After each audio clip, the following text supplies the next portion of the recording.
सदाचार माने आचरण, अच्छे आचरण को सदाचार कहा गया।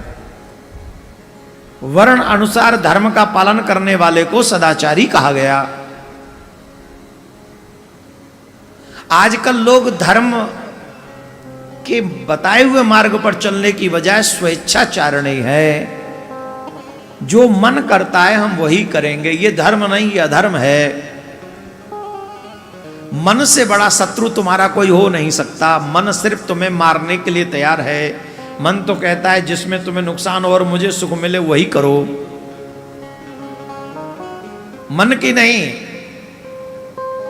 धर्म की सुनो। सदाचार, अब सदाचार है भोजन अच्छा हो। क्या हो? जोर से बोलो।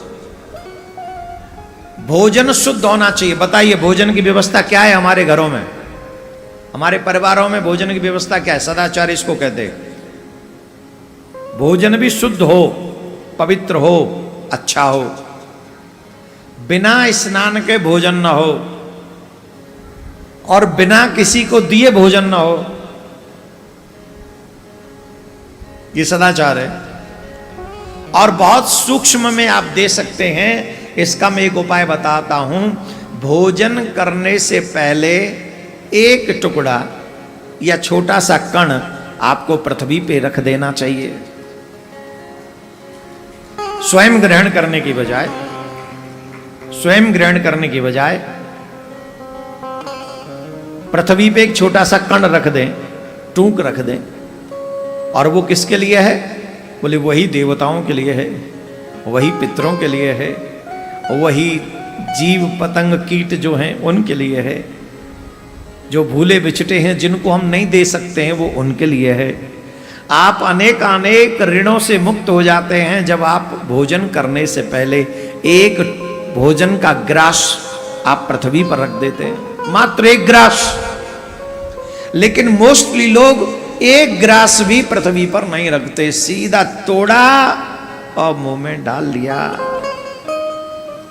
और अब तो तोड़ते भी नहीं है, वो आ गए, क्या बोलते, कौन सा पेपर आ गया है, सीधे यूं और वो गोल चक्कर सो बनायो, वही में साग भरे, यूं खात गए और चलते गए, खात गए और चलते गए। ना प्रसाद की व्यवस्था है, भोजन की व्यवस्था है। पहले भगवान को नेत्र बंद करके पुकारें, हे प्रभु आप पहले भोजन करो, पहले आप भोग लगाओ। उसके बाद एक ग्रास लें और पृथ्वी पे रख दें, जैसे जिसका जो भाग है ले लो। और फिर आप अतिथि आ जाए तो अतिथि को भोजन कराओ। कोई अतिथि ना आए तो माताएं तो पहली रोटी गाय के लिए निकालती ही हैं। ये कार्य जरूर करना, अवश्य करना चाहिए।